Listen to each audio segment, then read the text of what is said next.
बिस्मिल्लाहिर्रहमानिर्रहीम। आप सल्लल्लाहु अलैहि वसल्लम की नई आजमाइश। तेजी से दीन फैल रहा था।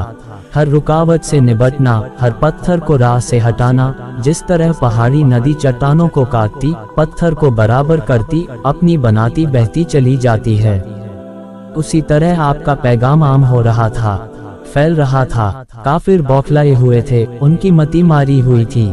जो उपाय सोचते उल्टा पड़ता। हार गए, चालबाजियों से कुछ फायदा न हुआ। पहले प्यारे नबी से किसी किस्म का ताल्लुक रखने वाले लोग नए दीन में जा रहे थे। मजबूर, मोहताज, बांदी, गुलामों और नर्म दिल के आदमियों ने इस पुकार की ओर कदम बढ़ाया था। लेकिन अब तो हमजा जैसे बहादुर काफिरों का साथ छोड़ रहे थे। पत्थर पसीज गए, चट्टानों से सोत उबल पड़े। काफिर फिर जमा हुए और सब मिलकर आपके पास आए। उतबा नाम का एक काफिर आगे आगे था। आते ही बोला बड़े मीठे लहजे में, बड़ी नमी से, बड़ी चापलूसी के साथ, क्या मेरी सुनोगे? मैं आपसे कुछ कहने आया हूँ, मान जाओ तो बड़ा अच्छा है।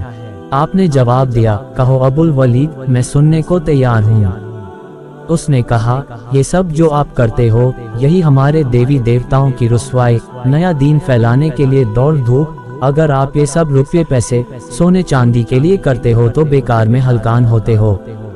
लात और उज्जा की बुराई करना छोड़ दो। बाप दादा के धर्म के खिलाफ कुछ न कहो।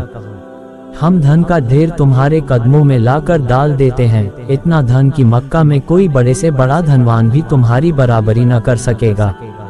अगर धन नहीं चाहते, सरदार बनने की तमन्ना है तो इसके लिए भी हम सब राजी और तैयार हैं। आज से तुम हमारे सरदार नहीं बल्कि राजा हो। लेकिन शर्त वही है, अपनी तबलीग बंद कर दो। लोगों से न कहो कि अल्लाह एक है, उसका कोई साझी नहीं।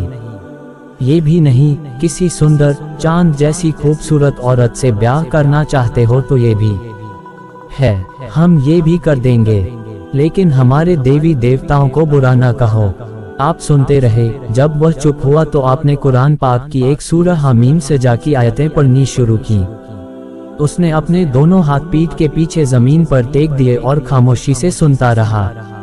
आप सजदे की जगह पर पहुंचे, सजा किया, फिर उसकी ओर देखा और बोले, तुमने सुना, ये तुम्हारी बात का जवाब है। उतबा वहां से उठा और साथियों की ओर चला। उसके चेहरे का रंग बदला हुआ था। काफिरों ने देखा, आपस में कहने लगे, वहाँ तो रहा है लेकिन उसका चेहरा कुछ और कह रहा है। करीब आया तो चारों तरफ से लोग चिल्लाए, कहो क्या खबर लाए? जवाब मिला, खबर यह है कि आज जो कलाम मैंने सुना है, ऐसा कलाम मैंने कभी नहीं सुना है। न वह शायरी है, न जादू, न काहिनों की बात। मेरी मानो तो इस शख्स को इसके हाल पर छोड़ दो।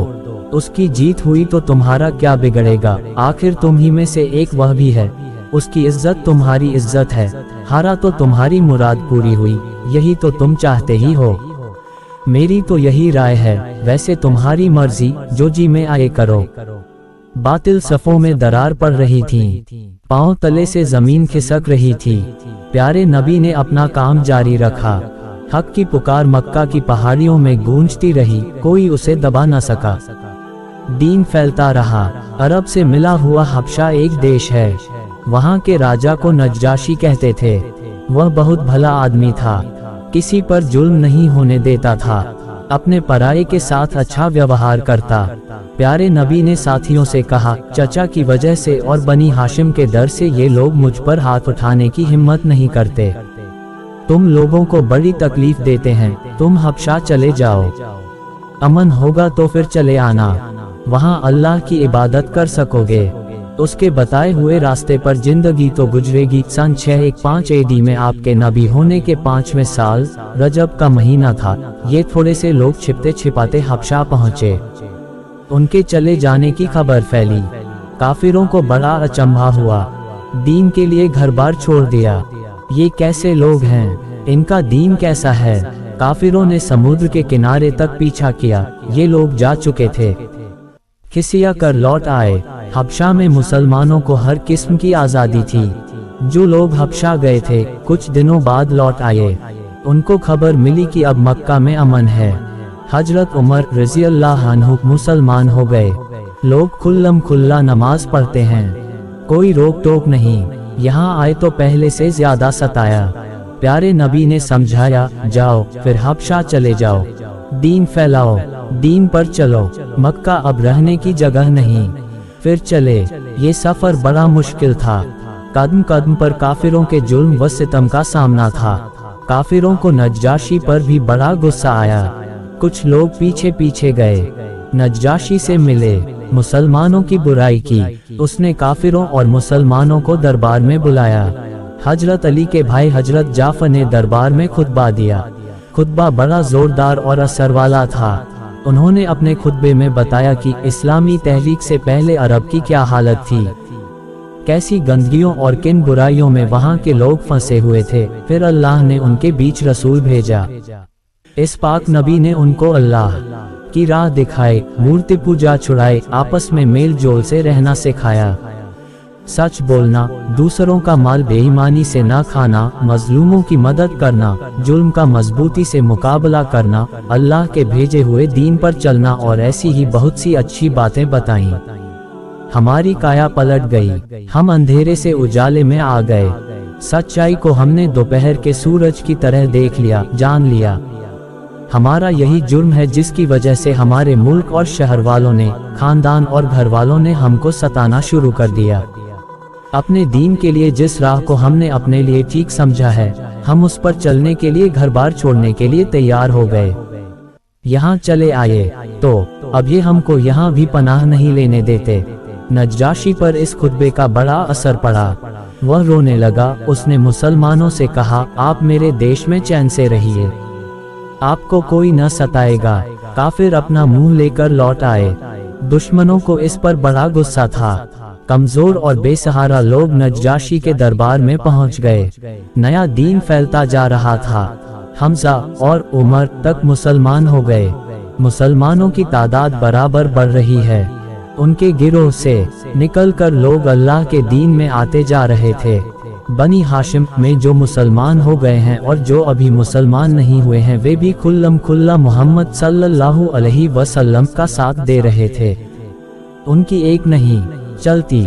चचा बाप दादा के धर्म पर हैं, फिर भी भतीजे के लिए सब कुछ सहने को तैयार हैं। उनका गुस्सा इंतहा को पहुंच गया। बनी हाशिम का बाइकाट कर दिया जाए, पूरा बाइकाट। न उनको लड़कियां दी जाएं, न उनकी लड़कियां ली जाएं। उनके साथ लेन देन, मेल जोल, उठना बैठना, खाना पानी सब एकदम बंद। एक अदनामा लिखा गया, काबा के दरवाजे पर लटका दिया गया। बनी हाशिम एक घाटी में कैद थे। उसका नाम शेब अबी तालिब, अबू तालिब की घाटी है।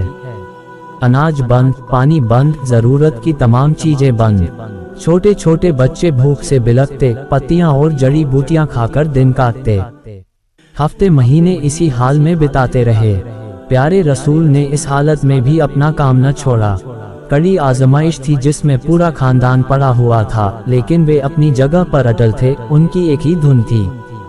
घाटी से बाहर आते, दीन फैलाते, लोगों से कहते फिरते कि इन बेबस मूर्तियों के आगे सिर न झुकाऊं, इबादत के काबिल तो सिर्फ अल्लाह है, उसका कोई साझी नहीं, मैं उसका बंदा और रसूल हूँ। 2 साल से ज्यादा इसी हालत में बीत गए। इतने दिन औरतों और बच्चों ने, बूढ़ों और जवानों ने वह तकलीफें सही की, खुदा की पनाह। काफिर समझते थे इस बाइकोट से बनी हाशिम का हौसला पस्त हो जाएगा, ये प्यारे रसूल का साथ छोड़ देंगे। फिर आप उनका साथ छूटने के डर से मूर्तियों की बुराई छोड़ देंगे। वह पुकार जिससे उनके दिल कांपते थे, मक्का की पहाड़ियों में न गूंजेगी। लेकिन ये कुछ न हुआ। आपने अपना काम धीमा न किया, बल्कि रफ्तार तेज ही होती गई। काम आगे बढ़ता ही रहा, दीन फैलता ही रहा। मुखालिफों में कुछ लोग ऐसे भी थे जिनका दिल अंदर से पुकारता था, ये जुल्म सही नहीं, ये बच्चों का बिलखना, बूढ़े मर्दों और औरतों का एक घूंट पानी और एक सूखी खजूर के लिए तरसना और उस पर ठट्ठा लगाना बड़ा जुल्म है, इसे खत्म होना चाहिए। इसकी मुखालफत में आवाज न उठाना निकम्मापन है। वे इकट्ठे हुए, 5 आदमी थे। रात को उन्होंने तय किया, कल बातचीत हो, उस जालिमाना अदनामा के टुकड़े उड़ा दिए जाएं जो काबा के दीवार पर लटक रहा है, बाइकाट खत्म हो। सवेरा हुआ, काबा में काफिर इकट्ठे थे। उनमें से एक ने बातचीत शुरू की, हम खाते पीते हैं और बनी हाशिम भूखे मर रहे हैं। अबू जहल बीच में बोल उठा, तुम ही बनी हाशिम की हिमायत करने आए हो। दूसरे ने कहा, ये ठीक कहते हैं, यह जुल्म अब नहीं सहा जाएगा। तीसरे, चौथे और पांचवें ने भी साथ दिया। इसी गिरोह में और भी लोग थे जिनका दिल अंदर से कहता था कि यह अंधेर है, इसे खत्म होना चाहिए। प्यारे रसूल की सच्चाई, नेकी और अल्लाह की राह में दुख झेलना, आपकी इन खूबियों से दुश्मन भी असर लिए बिना नहीं रह सकते थे। अब चारों ओर से लोग कहने लगे, अदनामे को फाड़ डालो, बाइकाट खत्म हो, अल्लाह का करना। काबा के दरवाजे की तरफ लोग बढ़े तो क्या देखते हैं कि सादा कागज दीमक चाट गई। सिर्फ अल्लाह का नाम बाकी है, जो झूठ था मिट गया, जो सच था बाकी रहा। बाइकाट खत्म हो गया, लेकिन अभी प्यारे नबी को दीन की राह में बड़ी बड़ी मुसीबतें उठानी थीं। हिजरत से 3 साल पहले शब्बाल के महीने सन 620 AD में चचा अबू तालिब भी इस दुनिया से चल बसे। वह जब तक जिंदा रहे, काफिरों की हिम्मत न हुई कि आप पर हाथ डालें। उनके मरते ही काफिरों के रास्ते की यह रुकावट भी जाती रही। उन्होंने मरते वक्त खानदान वालों को बुलाया, उनसे कहा, तुम लोग जब तक इनका कहा मानोगे, भले रहोगे। तुम्हारी भलाई इसी में है कि इनके बताए हुए रास्ते पर चलो, इनका कहना मानो। यह इशारा था प्यारे रसूल की तरफ। मरते वक्त चचा अबू तालिब की उम्र 50 साल थी। चचा अबू तालिब के इंतकाल के कुछ ही दिन बाद बीबी खदीजा का भी इंतकाल हो गया। इंतकाल के वक्त उनकी उम्र 65 साल थी। प्यारे रसूल से शादी के बाद वह 24 साल 6 महीने जिंदा रहीं। बीबी खदीजा जब तक जिंदा रहीं, हर मुसीबत में वह प्यारे रसूल को हिम्मत देती, दीन की तबलीग में अपनी अक्ल के मुताबिक राय देती, जी जान से अल्लाह का हुक्म बजा लाने और उसकी मर्जी दूसरों को बताने में आपके साथ देती थीं। इन दोनों के इंतकाल के बाद तो आप पर मुसीबतों की बारिश शुरू हो गई। नौबत यहाँ तक पहुँची कि आप जब नमाज पढ़ते तो जालिम आपके सिर पर मिट्टी डाल देते या जानवर की ओज, और इस तरह अपने लिए दोजख की आग का इंतजाम करते, और कम अक्ल ऐसे की इन हरकतों पर खुश होते। अल्लाह का संदेश आपको पहुंचाना ही था, भटके हुओं को राह पर लाने और इंसानों की जिंदगी संवारने के लिए भेजे ही गए थे। अब मक्का की एक एक चीज आपकी दुश्मन हो रही थी। आपको अपनी जान की भी फिक्र न थी, उसकी हिफाजत करने वाला तो अल्लाह था। मुसीबतों और खतरों से आप डरने वाले न थे।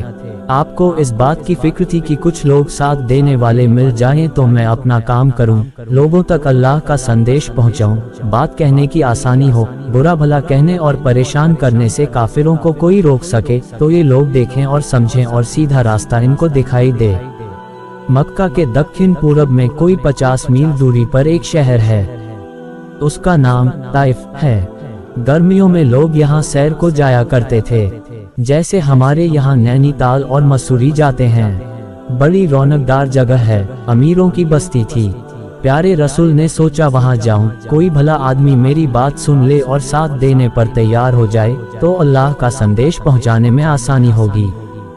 ताइफ को मरकज बनाकर काम जारी रखा जाएगा। आप वहाँ गए, उन्होंने आपकी बात पर कान धरने के बदले आपका मजाक उड़ाया, बुरे बच्चों और खराब लोगों को आपके पीछे लगा दिया। उन काफिरों ने आपको बहुत सताया। एक दीवार से टेक लगाकर खड़े हो गए। ये 2 आदमियों के घर की दीवार थी जो हकीकत में मक्का के रहने वाले थे। वे काफिर थे, आपकी बात न मानते थे, लेकिन आपकी नेकी का सिक्का उनके दिलों पर जमा हुआ था। उन्होंने काफिरों के उस गिरोह से आपका पीछा छुड़ाया। ताइफ के लोगों का ये व्यवहार देखा तो आप फिर मक्का लौट आए, लेकिन अब वहाँ काफिरों की बन आई थी। चचा अबू तालिब और बीबी खदीजा इस दुनिया से जा चुके थे। कौन था जो आपका साथ देता, दुश्मनों के मुकाबले में आपको बचाने के लिए सब कुछ सहता? लेकिन आपने हिम्मत न छोड़ी। अल्लाह का संदेश तो हर हाल में पहुंचाना ही था। 2-4 आदमियों के पास आपने कासिद भेजा, अगर आप मक्का आएं तो वे आपको पनाह दें, ताकि आप अपने रब का संदेश लोगों तक पहुंचाएं। इसलिए कि बुरे लोगों में से कुछ ऐसे होते हैं कि नेकी का जज्बा उनके दिल में राख के ढेर में चिंगारी की तरह दबा रहता है।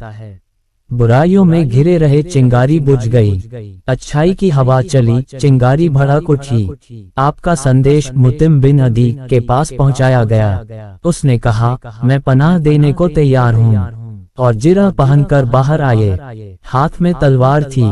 घर के दूसरे लोग भी साथ थे, सब हथियार बंद थे। इन लोगों के साथ प्यारे रसूल मक्का में दाखिल हुए। अबू जहल बहुत गुस्सा हुआ, बिगड़कर मुतिम से पूछने लगा, मुसलमान हो गए हो या इनको सिर्फ पनाह दी है? मुतिम कहा, अरबों की रस्म के मुताबिक यह मेरी पनाह में है। ये वही मुतिम बिन अदी या जिसने बाइकाट के खिलाफ आवाज उठाई थी। प्यारे रसूल ने अपना काम जारी रखा। जो मिलता उससे फरमाते, इबादत के लायक सिर्फ अल्लाह है, उसका कोई साझी नहीं। ये मूर्तियां इस काबिल नहीं कि इंसान का माथा इनके आगे झुके। मैं अल्लाह का बंदा और उसका रसूल। दोस्तों, इसका अगला पार्ट 4 बहुत जल्द अपलोड किया जाएगा, जिसका टॉपिक होगा कैसे आप सल्लल्लाहु अलैहि वसल्लम ने हज के मेले में इस्लाम की दावत दी। अपना बहुत ख्याल रखें और नमाज जरूर कायम करें, क्योंकि ये अल्लाह के नबी मोहम्मद सल्लल्लाहु अलैहि वसल्लम की आंखों की ठंडक है। वीडियो पसंद आए तो लाइक करें, कमेंट करें, शेयर और सब्सक्राइब करना बिल्कुल ना भूलें। अस्सलामुअलैकुम वरहमतुल्लाहि वबरकातुहू।